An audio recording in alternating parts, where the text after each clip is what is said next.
Welcome back to the channel, guys. Real quick. Hey, 2015 Chrysler 200.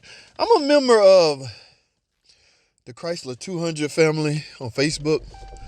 So I'm always over there, guys. So on Facebook, it's a room that, everybody go in to talk about their 200 and brag on their 200 and give out a lot of problems. They talk about their problems, okay? So from time to time, I'll go over there and see what's popping over there, like what problems people are seeing, okay? And I see a lot of complaints over there. One lady, I'm so sad, every time I turn around, this car breaking down. It's not that these are bad cars. Some things just gonna happen, guys. I mean, a couple of incidents I've warned you guys about, certain things you can do your part to help avoid. Like the 2015, especially the 200 have a habit of it'll lock you out. You don't know if you guys ever been through this where your car is stuck in neutral and you can't start it, it won't move or nothing. Okay, you have essentially been knocked out of proxy alignment when that happened. Now, how do you get to that point? I did a video, guys. I want y'all to watch that video, but I'm gonna give you some quick tips right now.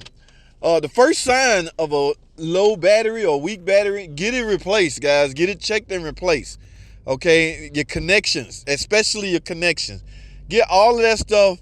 Don't sleep on a dying battery on a car like this, guys. The electronics are super sophisticated and they demand a full-blown, full charge, 12 volts at all times. In the event that voltage go low and or some disruptions as has happened with the connections, you will be you'll be knocked out of proxy alignment. Okay, and from there you're gonna have to find somebody with a tool that can. You got to fix the problem first, and then get your system aligned back properly. A lot of people just simply end up towing their car to the dealer.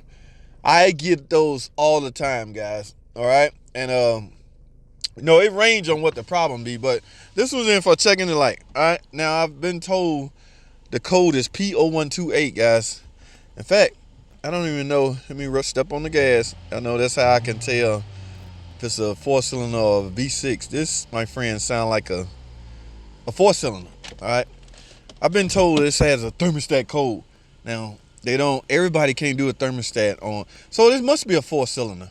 Okay, because the V6, the thermostat is extremely easy. All right, I got a video right here. Watch that. Okay, I even got a video on the 4-cylinder doing it. Okay, watch that.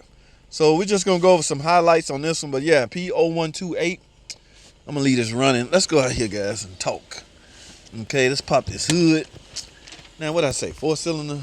I like to think I'm right, and I based it off the feel, the rumble, and ladies and gentlemen, it is ta-da, multi-air 2.4 liter VVT engine. Yes, guys. Now, see, as you can see, there's coolant in the reservoir. So these thermostats can fail in a number of ways. Not because they're leaking or, I mean, that code is named thermostat, rationality? It used to be named a lot of different names. We used to have a code called thermostat stuck open. Yes, guys, the computer have a sophisticated way of telling if your car has been warmed up quick enough, come out of closed loop or go into closed loop. All right, yeah, these computers are pretty sophisticated all around.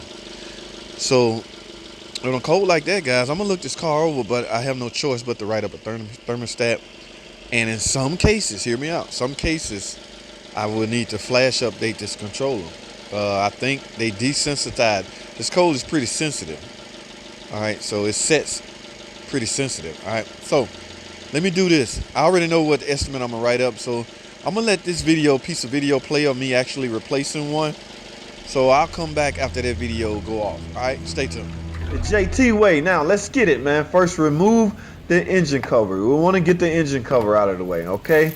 Next, what we need to do, and the very important thing to do, is remove the battery terminal. That's right, we don't need no electricity running through the system while we do this. And next, what we want to do is remove the PCM. Get it out your way. It was completely in my way. I don't need any kind of distraction or any kind of computers in my way while I do this.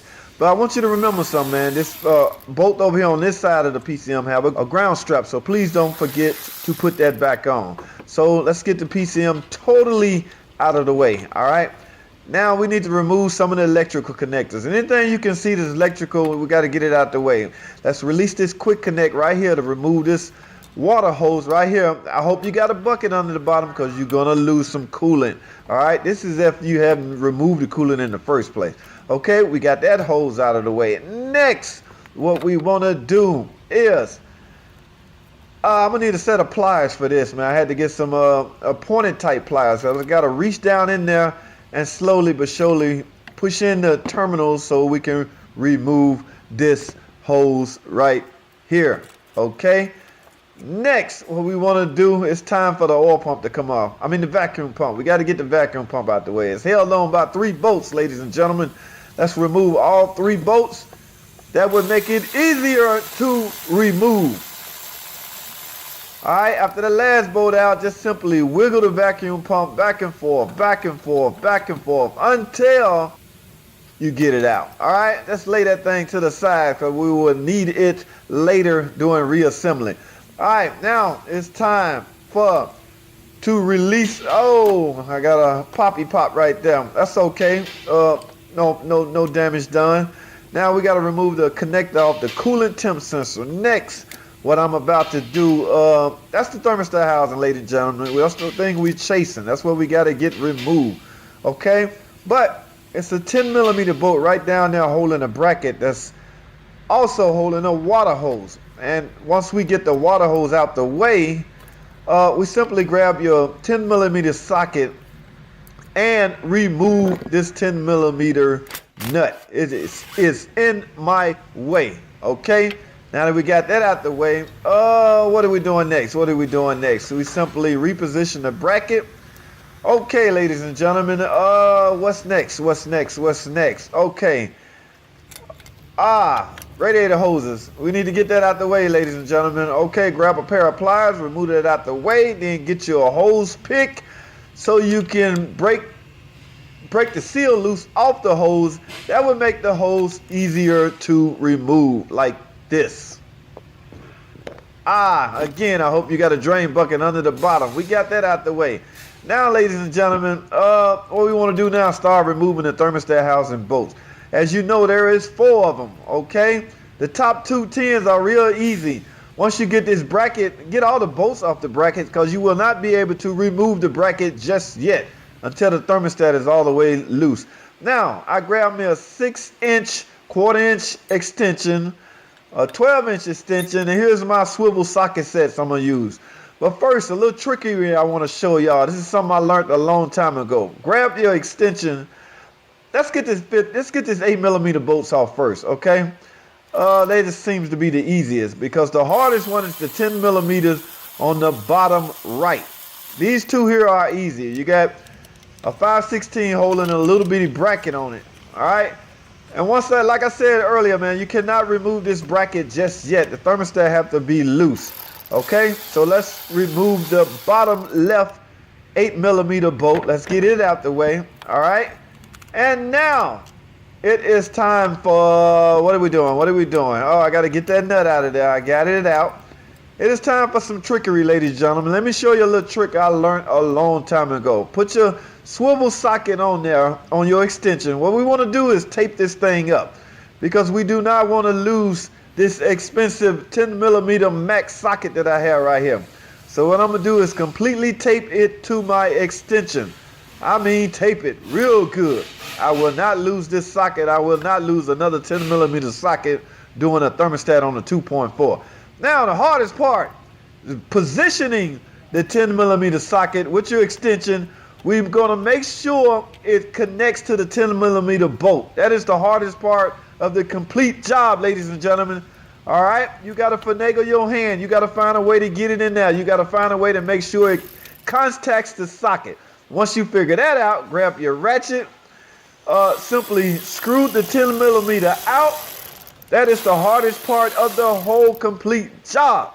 Do not lose it. You don't want to drop the nut, so you could simply hang on to the extension, reach down under there, grab the socket, and slowly but surely pull your extension and hopefully the nut out at the same time, just like this, ladies and gentlemen. That was not easy. That is the hardest part of the whole job. The rest of the way is pretty simple.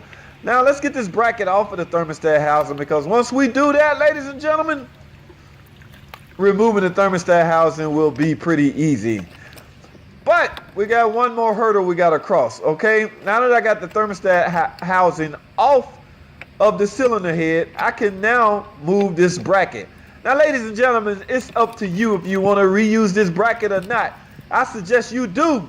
I don't think they put any parts on a car for no purpose at all. It has to be on for a purpose. All right, so this last little hurdle is this pin. This pin right here is holding this coolant hose onto the thermostat housing. So take your pick and slowly but surely release the pin out of its secured place, but you don't want to drop the pin, ladies and gentlemen. So be very extremely careful. Reach down there and grab the pin with your hand and bring it up. Now you can simply remove the hose from the thermostat housing. And voila, there you have it, people. The thermostat housing on a 2.4 liter multi-air engine. This can be found in the Jeep Cherokee 2.4 liter, like I say. That's it, man. You simply open your brand new, hopefully it's a brand new thermostat housing. It comes complete with the thermostat already in it. Simply reverse the removal procedure and you are home free, ladies and gentlemen. I don't want this video to be long. I jumped right into it, so I'm going to jump right out of it. Thanks for watching. Comment, subscribe, and I'll see you on the next video. All right, guys, I'm back. So I hope you enjoyed that piece of clip. I kept it pretty straightforward on that video. Now, I got criticized a lot in the comment section for not completing the video, meaning putting everything back on. I make a habit, or I have a habit of saying just reverse the procedure in order to install something, okay? But a lot of the little nitpicking things people actually want to see and hear, okay? And some of them were even I get it, guys. I understand. I get it. It's just I'm under constraint to where I can't do full-blown tutorial videos. That was, I think that the one I did on that video was my car, actually, or a friend of mine's.